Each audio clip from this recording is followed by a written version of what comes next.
Dear student, तो कैसे हैं आप सभी लोग। आई होप आप बहुत ही बढ़िया होंगे।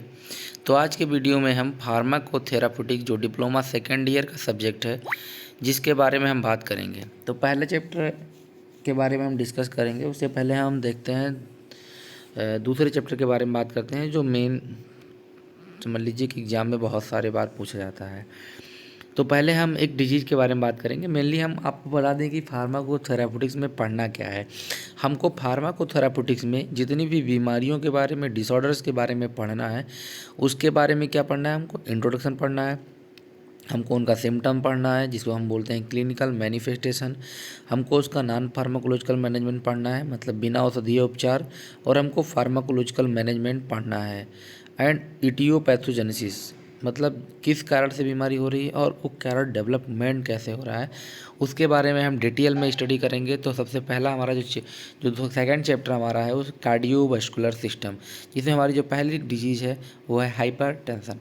हाँ, तो आप सभी लोग जानते होंगे कि हाइपरटेंशन क्या होता है, क्योंकि ये बहुत ही कॉमन सी बीमारी है।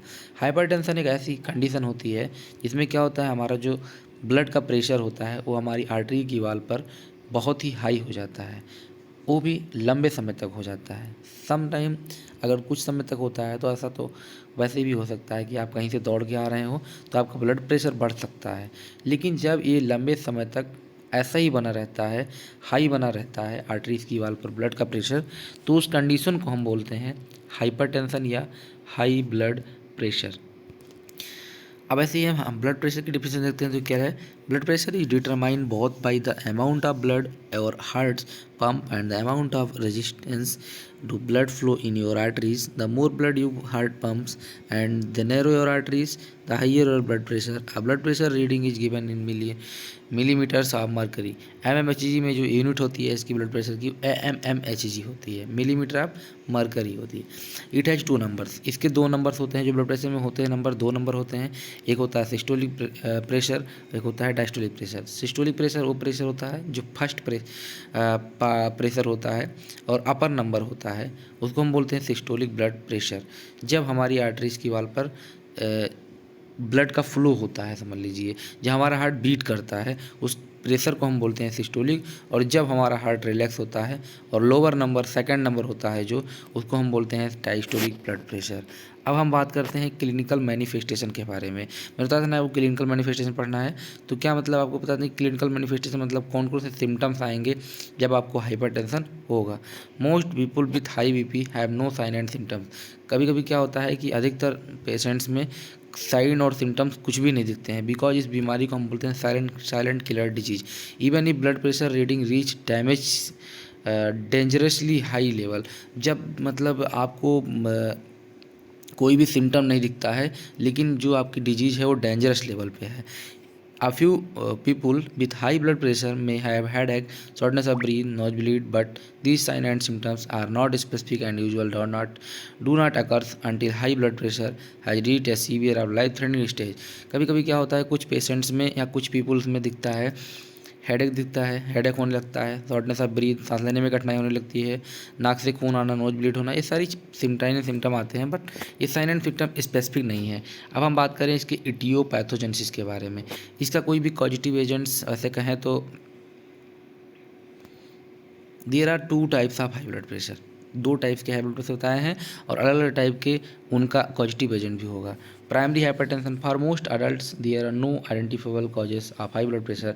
इसका कोई आइडेंटिफाइबल पॉजिटिव एजेंट नहीं है called primary hypertension. Primary hypertension जो हमारा है उसका कोई आइडेंटिफाइबल पॉजिटिव एजेंट नहीं है, tends to develop gradually over many years. जो सेकेंडरी हाइपरटेंशन होता है हमारा वो हाई ब्लड प्रेशर होता है, बस इसके सम रिस्क फैक्टर्स होते हैं, जैसे किडनी डिजीज़ है, एडनल ग्लैंड ट्यूमर्स है, थायराइड प्रॉब्लम है, जेनेटिक डिसऑर्डर है और सर्टेन मेडिकेशन। कुछ ऐसी मेडिसिन हैं जो हमारी हाई ब्लड प्रेशर को कॉज करती हैं। ये हम दिए हैं ब्लड प्रेशर की range, systolic diastolic blood pressure normal कितना होता है, एलिवेटेड कितना होता है, स्टेज फर्स्ट कितना होता है, स्टेज सेकंड कितना होता है, और हाइपरटेंशन सिरोसिस कितनी होती है। ये हमारी कुछ रेंज दिखी हुई है, देख लीजिएगा। नॉन फार्माकोलॉजिकल ट्रीटमेंट के बारे में बात करें तो चेंज इन लाइफ स्टाइल, अपने लाइफ स्टाइल में चेंज करिए। अगर आप बिल्कुल ही इनएक्टिव रहते हैं तो एक्टिव हो जाइए। Eat a healthy diets with less salt. आप जो डाइट ले रहे हैं उसमें साल्ट की मात्रा बहुत कम कर दीजिए। गेटिंग रेगुलर फिजिकल एक्टिविटी, और डेली फिजिकल एक्टिविटी करिए, योगा करिए। मेंटेन अ हेल्दी वेट और लॉसिंग वेट, अगर आपका वेट बहुत ज़्यादा बढ़ गया है तो अपने वेट को कम करिए। Limiting the amount of alcohol you drink, अगर आप एल्कोहल पी रहे हैं तो उसको लिमिट करिए या बिल्कुल छोड़ दीजिए। But some time lifestyle changes are not enough, if diet and exercise don't help, doctor may recommended medicine to lower BP. कभी कभी क्या होता है कि आप जो भी सारी चीज़ें नॉन फार्माकोलॉजिकल चीज़ें अप्लाई करते हैं, लेकिन वो चीज़ें आपको आपके ब्लड प्रेशर के लिए बिल्कुल सफिशिएंट नहीं होती हैं, तब आपके डॉक्टर्स आपको मेडिसिन रिकमेंड करते हैं। तो उसको हम पढ़ते हैं फार्माकोलॉजिकल मैनेजमेंट के बारे में। द टाइप्स ऑफ मेडिसिन और doctor prescribe high blood pressure depends on BP measurements. BP measure करेंगे और किस किस टाइप की मेडिसिन, कितनी कैटेगरी की मेडिसिन चलानी है, वो डॉक्टर सबके जो है डिसाइड करेंगे। तो हमारी जो पहली कैटेगरी इसमें है वो है डायूरेटिक्स। क्या है? डायूरेटिक्स। डायूरेटिक के जो ड्रग्स हमारी हैं, जो हमारी डायूरेटिक ड्रग्स हैं वो हैं हाइड्रोक्लोरथियाजाइड्स, क्लोरथैलिडोन, इंडेपामाइड, फ्यूरोसेमाइड, स्पाइनोलेक्टान एंड इप्लीरियन। ठीक है, जो हमारी डायूरेटिक ड्रग्स क्या करेंगी, यूरिन को प्रमोट कर देंगी, उनको हम डायूरेटिक ड्रग बोलते हैं। तो इसमें बहुत सारे ड्रग्स हैं। फ्यूरोसेमाइड जो हमारी है लैसिस नाम से मार्केट में भी आती है।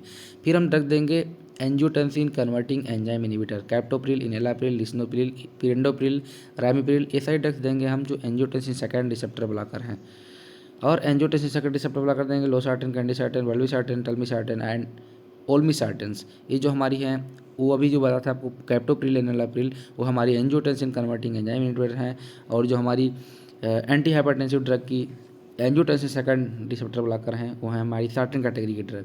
देन हम देंगे इसमें कैल्शियम चैनल ब्लॉकर जो हमारी निफिडिपिन, फेलोडिपिन, एम्लोडिपिन। एम्लोडिपिन बहुत ही फेमस ड्रग है, बहुत मार्केट में यूज़ की जाती है। फिर हम अल्फा प्लस बीटा ब्लॉकर देंगे लेविटोलाल एंड कैबिटोलाल। फिर हम बीटा ब्लॉकर देंगे प्रोपेनोलाल, एटिनोलाल, मेटोप्रोलाल। और हम अल्फा ब्लॉकर देंगे प्राजोसिन, टेराजोसिन, डॉक्साजोसिन। और बेंजोडाइलेटर में हाइड्रोलेजिन, मिनॉक्सिडिल एंड नाइट्रोप्रोसाइड सोडियम देंगे। जिसके बाद में हम देखते हैं आगे इसकी पैथोफिजियोलॉजी के। तो स्टूडेंट्स थैंक यू, हम मिलते हैं अगली डिजीज के साथ में अगले वीडियो में। Thank you.